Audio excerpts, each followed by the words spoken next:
It may be drawing huge crowds, but it's also divided opinion with theatregoers. Actress Claire Sweeney saw it last night and told Good Morning Britain she loved it. The show's biggest song is performed by star Rachel Zegler outside the London Palladium and then live-streamed back to the audience inside. Others have posted on X to complain that they've paid a lot for tickets, only for the biggest number in the show to happen off stage. What happens when the golden girl of Hollywood burns her own bridges faster than they're built? Rachel Zegler's meteoric rise with a Golden Globe win and Spielberg's backing was the dream, until her dream turned into Hollywood's biggest PR nightmare. From $500 theater tickets to zero, and that's not the only eyebrow-raising twist in this story. Before we move on, I'd like to ask you a small favor. If you appreciate this content, please take a second to like this video and subscribe to the channel. Over 98% of you watch the videos without subscribing. It costs you nothing, but it makes a huge difference to us. So, did you click the subscribe button? Great, thank you so much. Now, back to the video. How does someone go from being Steven Spielberg's hand-picked star to a cautionary tale in Hollywood?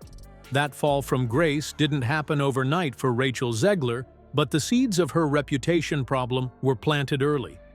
Imagine being chosen out of 30,000 people, yes, 30,000, to star in Spielberg's highly anticipated remake of West Side Story. That's like Charlie finding the golden ticket, except instead of chocolate, it's a once-in-a-lifetime opportunity to break through in Hollywood. I think there will be people who are disappointed that she hasn't sung it live in the theatre, but I think it's going to be greatly outweighed by... The show's biggest song is performed by star Rachel Zegler outside the London Palladium and then live-streamed back to the audience inside. the theatricality of using film in that way. And she didn't just land the part, she nailed it. A Golden Globe win at 20 years old, critics calling her the next big thing. And suddenly, Rachel Zegler wasn't just a face in the crowd, she was a star. But not all stars shine forever, especially when audiences start staying home. West Side Story might have looked great in trailers, but it bombed at the box office, barely scraping together half its budget. So, what happened? Zegler decided to shift the blame, a bold move for a newcomer. In interviews, she suggested the movie's failure was due to white audiences not showing up, a comment that didn't sit well with many. While it's fair to discuss who went to see the film, her wording made her come across as ungrateful. Let's not forget, this was the same white audience she was probably counting on to boost her career. Fans who might have overlooked the box office numbers started seeing her as, well, a bit full of herself. The fallout didn't go unnoticed in Hollywood. Studios don't just pick stars for talent, they care about public image too. If you're seen as a PR headache, why take the risk? And after the West Side Story mess, things just got worse. Comments she made about Disney's upcoming Snow White reboot sparked another controversy. Zegler openly criticized the original story, calling it outdated and taking jabs at Prince Charming for being a weird character. Disney's core fans, people who grew up loving those classic stories, weren't exactly thrilled. In fact, the backlash was so strong that Disney reportedly started downplaying her in marketing materials. But it's the balcony grabbing all the attention. Halfway through the latest revival of Evita, it may be drawing huge crowds, but it's also divided opinion with theatregoers. Actress Claire Sweeney saw it last night and told Good Morning Britain she loved it. Casa Rosada in Buenos Aires was the site of the original balcony, used with special permission in the film with Madonna. Zegler's career looked unstoppable, but her public comments showed something different. Flying too close to the sun can burn pretty badly. And this? This was just the beginning. But how did her next big project collapse so spectacularly it left even theater tickets worthless? What happens when a rising star pushes creative boundaries so far that even free tickets can't attract an audience? Rachel Zegler found out the hard way during her stint in Evita at the London Palladium. The production was hyped as a reimagination of the classic, with Zegler taking on the iconic role of Eva Peron.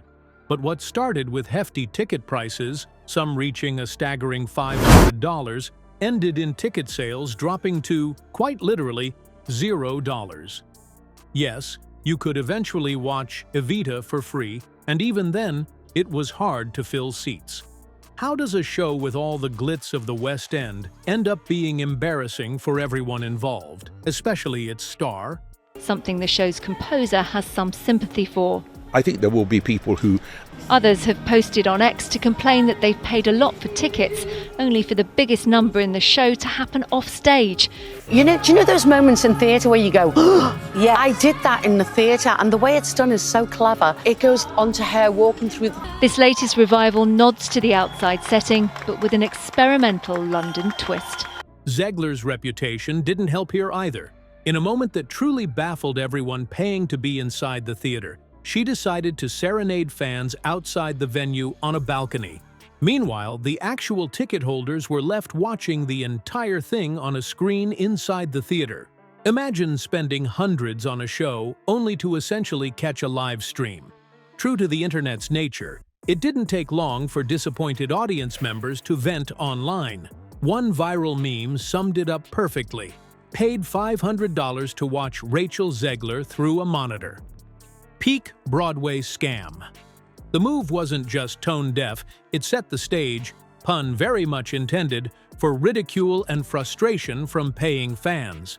As if that weren't enough, critics labeled the production a prank, with many claiming the show had been hijacked by Zegler's creative input.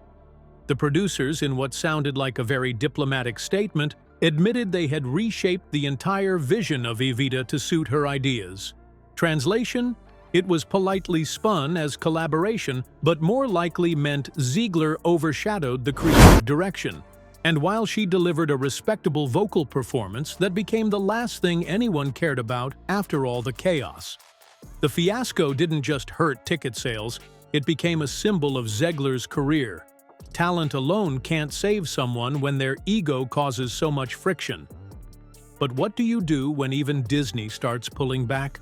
Rachel Zegler's career unraveling is like watching a Hollywood film, but without the happy ending, at least not yet. Going from Spielberg's muse to what one director called a PR liability isn't just bad luck, it's a lesson in missteps. Studios apparently found trailers without her name performed better. Yes, her involvement turned audiences away. That's not just a bad break, it's a warning. Talent isn't enough when your ego sparks debates instead of excitement. Will she bounce back or fade into obscurity? Hollywood loves a comeback, but even it has limits. Let's see if Zegler finds hers before the credits roll.